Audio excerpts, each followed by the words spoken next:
Se van acomodando las piezas, ¿no? También Sí, el veremos Congreso de qué la Nación. hacen, pero van a tener muchos diputados. Ajá. Así que te digo que es para prestarle atención ahí. Sí, además la sensación es que van a negociar lo propio y después lo que pase El con resto, reforma laboral y ya demás. fue. Reforma tributaria. Pone que lo tributario, bueno, les puede afectar un poquito, pero reforma laboral y reforma del Código Penal, los gobernadores se desentienden, dicen lo que el gobierno quiera está bien. Olvídate de un proyecto de país, sí. ¿no? Vamos a seguir hablando un poquito de industria, de economía. Están con nosotros Pablo Berkovich, investigador, autor de Planificación y Dependencia. Nahuel Sosa, sociólogo, también autor de Planificación o Dependencia. Si quieren pueden mostrar el libro, si no lo muestro yo. ¿Cómo les va? Gracias por venir. Está recién salido ¿Qué tal? del Buenas horno. noches. ¿Cómo están? ¿Cómo andan? ¿Bien? Ahí está, sí. Muy bien, acá de gira con el libro. Me parece que es un libro de coyuntura. Quedó de coyuntura. La verdad que la editorial, Futurock Libros, a quien agradecemos, lo apuró porque vio que se estaba discutiendo muchos de los temas que aparecen en el libro. Reforma laboral, reconversión productiva, transformación productiva, eficiencia del Estado.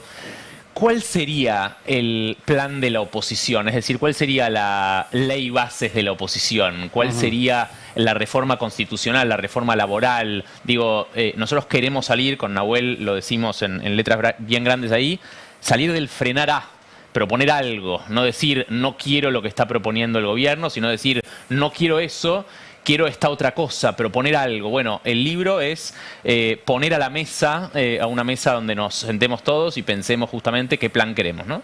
Ajá, ¿y ¿Qué cuál es plan el quieren? plan? Bueno, sí, O lo a que ver. nos puedas contar, sí, después hay que obviamente. leer el libro. El libro es de Futurock Ediciones, lo pueden conseguir en tienda Futurock.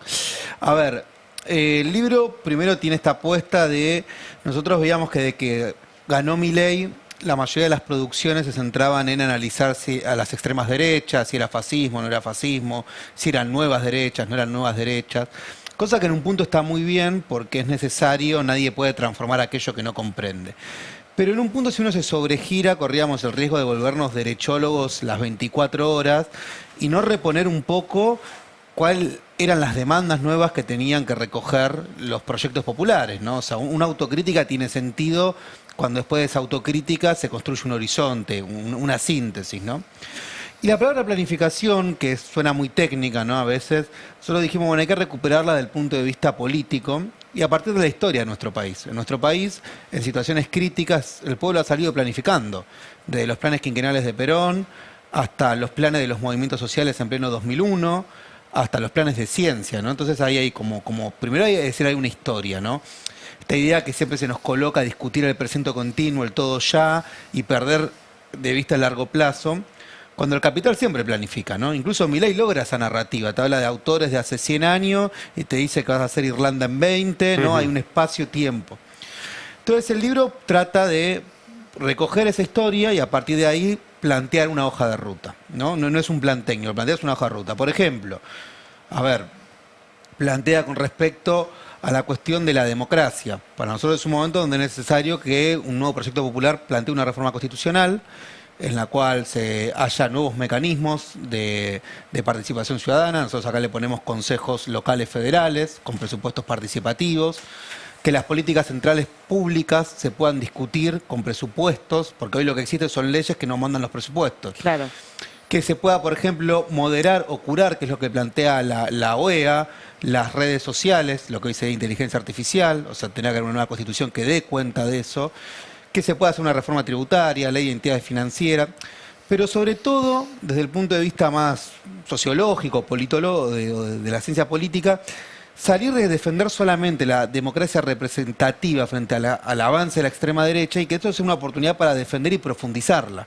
Pensar en democracia expresiva y democracia participativa. Recién veíamos las expresiones de los gobernadores peronistas que están ahí como armando su bloque aparte. Y yo decía, proyecto de país, olvídate. Y no sé, tengo esta mirada, ya que traen la reforma constitucional, la pongo sobre la mesa. Hay también ahí una situación con la reforma del 94 y lo que pasó con el federalismo y con las provincias que desvincula a las provincias de participar del pensamiento de un proyecto nacional. No sé si coinciden. Sí. Estamos viviendo una disolución nacional en este momento. El problema es que hoy el campo popular está discutiendo la Constitución solamente en términos de si vamos a elegir cada 2 años o cada 4. Claro. Ahí es el error, o sea, salir del aspecto formal jurídico.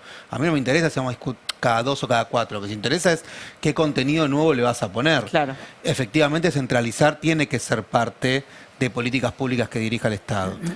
Y vos además no podés pensar, por ejemplo, una reforma tributaria si no reformás la Constitución. Es tan holística la reforma tributaria que necesita el país, premiando en todo caso al que produzca y en todo caso recaudando más impuestos del que solamente tiene, que hay algunas cosas, y lo he discutido con muchos expertos tributaristas. En el libro citamos un montón de expertos en diferentes temáticas, la mayoría nacionales, y nos dijeron, no, hay que reformar la Constitución para eso. Entonces, hay algunas cuestiones que ya te piden de por sí una reforma constitucional.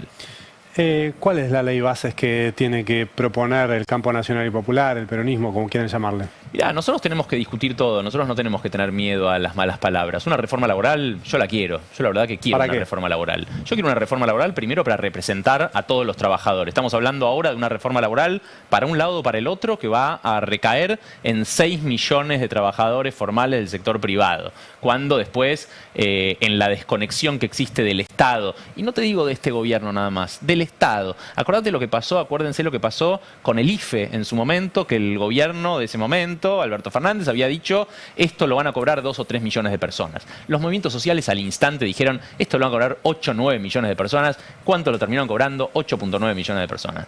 Hay una desconexión de esas personas que trabajan con las necesidades y con las representaciones de los diferentes gobiernos. Entonces, primero y principal, esa reforma laboral tiene que representar trabajadores que no se sientan representados por nadie. Cuando Massa decía, vienen por tus derechos en las elecciones, los trabajadores se miraban y decían, ¿qué derechos? La mayoría de los trabajadores, porque si vos tenés 6 millones de trabajadores formales, 3 en el mundo privado, 3 millones y medio de públicos, y después tenés 8.9 millones que cobraron el IFE, quiere decir que la gran mayoría de los trabajadores no se sienten representados en una reforma laboral para un lado o para el otro en estos términos. Entonces, primero y principal, trabajar con eso. Después, trabajar con algunas flexibilidades para el bien. Hoy un montón de trabajadores no quieren trabajar 8 horas. No quieren trabajar 8 horas en una oficina. Quieren poder generar esa flexibilidad. El tema es que esas flexibilidades tienen que hacerse con respaldos institucionales muy fuertes. El gran enemigo de Milei ahora es el sindicalismo, son los sindicatos, son las cámaras empresarias, son las instituciones, son los clubes, la iglesia. Es esa comunidad organizada, como le llamaba Perón, ¿no? Entonces, si yo voy a discutir con vos, siendo trabajador, y vos, dueño de una empresa, una flexibilización, digo, el viernes quiero ir a ver a mi sobrino que tiene el último día, no, no podés. Pero la ley dice que sí, no, no podés. Y necesito un sindicato. Entonces, todas las reformas laborales y todas las reformas de todo tipo que planteamos en el libro, toda la planificación popular que generamos nosotros, tiene que centrarse en la institución intermedia, ¿no?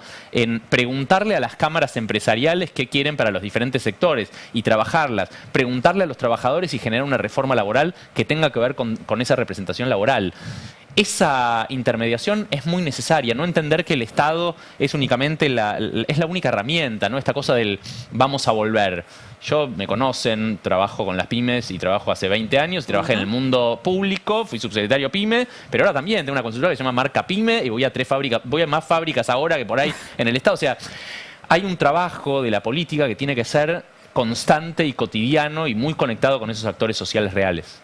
¿Cómo están las pymes en este momento? Mal. Mal. Muy mal, realmente muy mal. Bueno, ayer se dio a conocer los despidos de Whirlpool. Sí. Bueno, de hecho, el gobierno anterior trajo a Whirlpool, hizo un reshoring en el 2022 con Whirlpool y 3 años después la empresa ahora se dedica a comercializar. La pyme está muy mal y no es únicamente estas grandes noticias que las escuchamos porque son 200 trabajadores en la calle. Yo voy de vuelta a muchas pymes que te dicen ayer despedí 10. Y eso no se nota, no salen las noticias, ¿no? Pero todas las pymes están, algunas no cerrando, pero despidiendo y por ahí partiendo su oferta productiva en industria nacional y en importada. Entonces eso hace que yo tenga que emplear menos. Y esto tiene que ver con la reforma laboral, porque siempre se usa las pymes como excusa, ¿no? Como en el caso Libra se usó las pymes como excusa. Acordate del tuit original del caso Libra que era por las pymes y por el trabajo. Para fondear a las pymes. Y la reforma laboral lo mismo, por las pymes, no sé qué. hablé con un montón de empresarios. El otro día fui a la conferencia anual de la UIA y le pregunté a todos los empresarios si incorporarían masivamente trabajadores con una reforma laboral. Todos me dijeron que no. Los que votaron a Milei, los que votaron a Mas, todos me dijeron que no. Lo que necesitan las pymes para generar más empleo es más actividad, punto. No hay vuelta. No, capaz sumando en eso, con esta idea de, bueno, algunas de las propuestas concretas que ponemos a debate.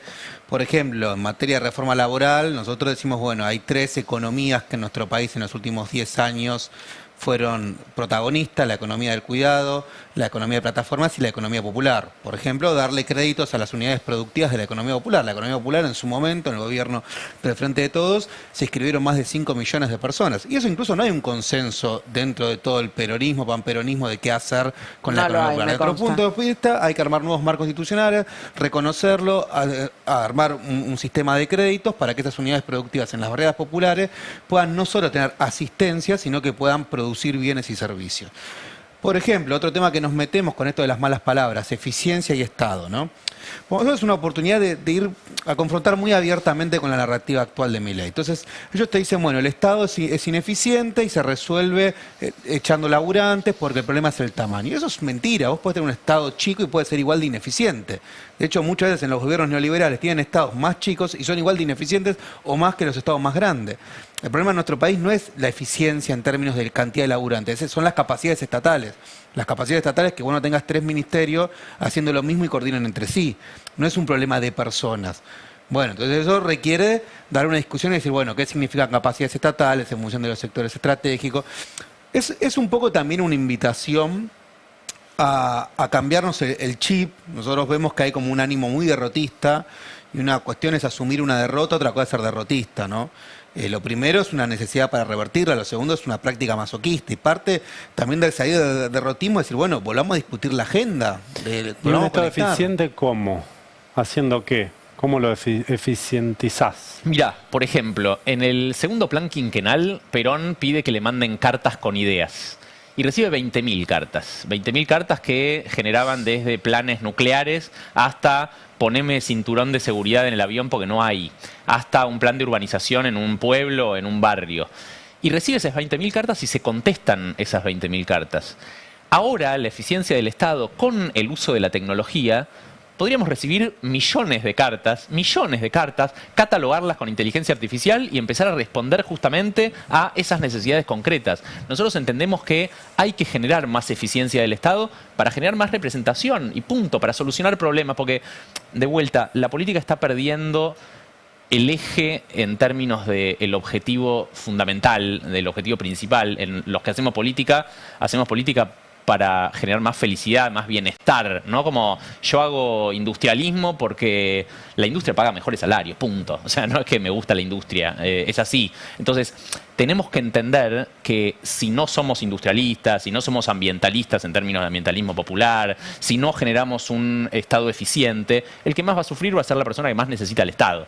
La persona que necesita un hospital público, si no es eficiente el Estado, sufre mucho más, porque la persona que puede pagar una prepaga, la paga. La persona que puede pagar seguridad privada, paga seguridad privada. Entonces, esa eficiencia es la que tenemos que conseguir. Sí, perdón, capaz ahí sumo 2 cosas. Desde el punto de vista técnico, la eficiencia se logra con lo que nosotros repetimos bastante el libro, que es la idea de prospectiva. Si la idea de prospectiva es salir del diagnóstico, es una metodología que tiene que ver con pensar escenarios posibles, horizontes posibles y deseables. Y desde el punto de vista político, recuperando la participación popular. Insistimos mucho en esto. Si vos no te apropiás de una planificación, después no lo defendés.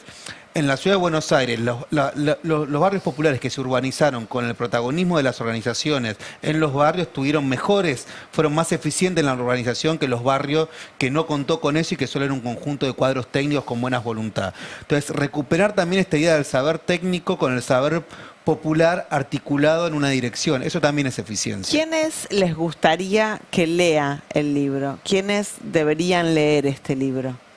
Qué buena pregunta, Mario. Nunca nos la hicieron, la dirigencia política en general, y no digo solamente el peronismo, el progresismo, me encantaría que la oposición lea y discuta el libro.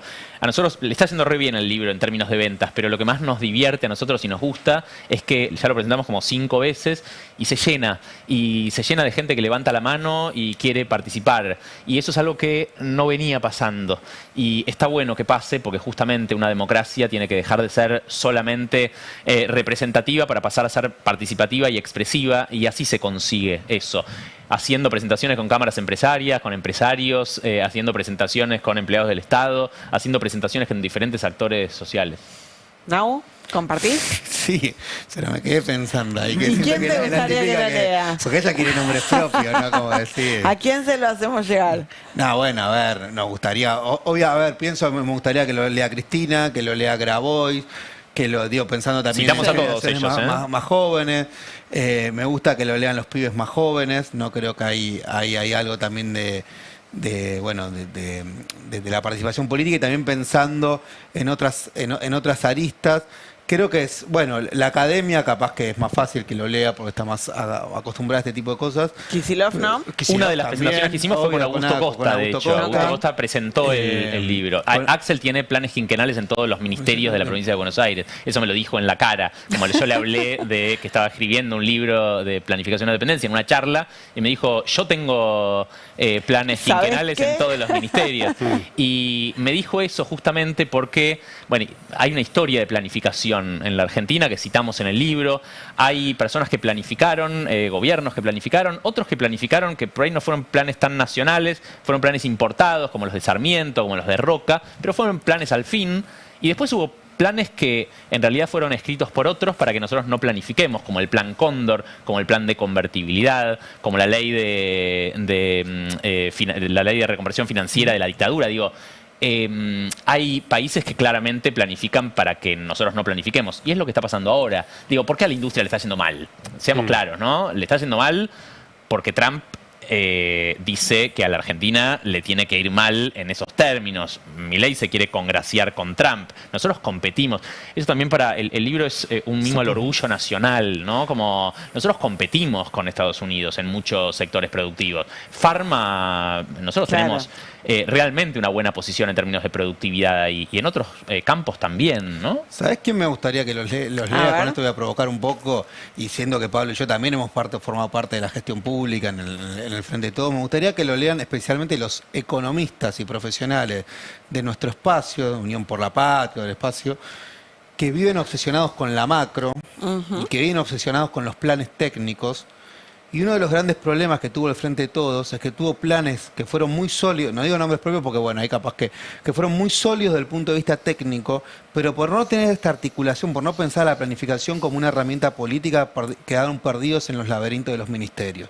Entonces creo que ese error si hablas hay de que aprender. técnico con falta de política, ya sé de quién estás hablando. Adivine, saque. Chicos, muchas gracias por venir. Yo lo voy a decir, porque si no alguien que está mirando y si no Bueno. se lo pierde. Está hablando de Martín. Yo estoy hablando de Martín Guzmán. Yo entiendo que está Gabriel hablando de Sueda Martín habla Guzmán. de Martín Guzmán. Sin conducción política es muy difícil generar un plan. Tal vez esos técnicos no tuvieron toda la culpa, ¿no? Nosotros Claro. citamos interministeriales de Brasil y de Alemania que tienen conducción política. Si hay conducción política, lo técnico se Es resuelve. difícil. Gracias por haber venido. Gracias. Gracias. Éxitos, liberación, planificación o Liberación, dependencia. Sale de ahí. Planificación de Nahuel dependencia. Sosa y Pablo Berkovich, Futurock Bueno, Ediciones. Gracias, gracias a chicos, ustedes. muchas gracias. Ayer les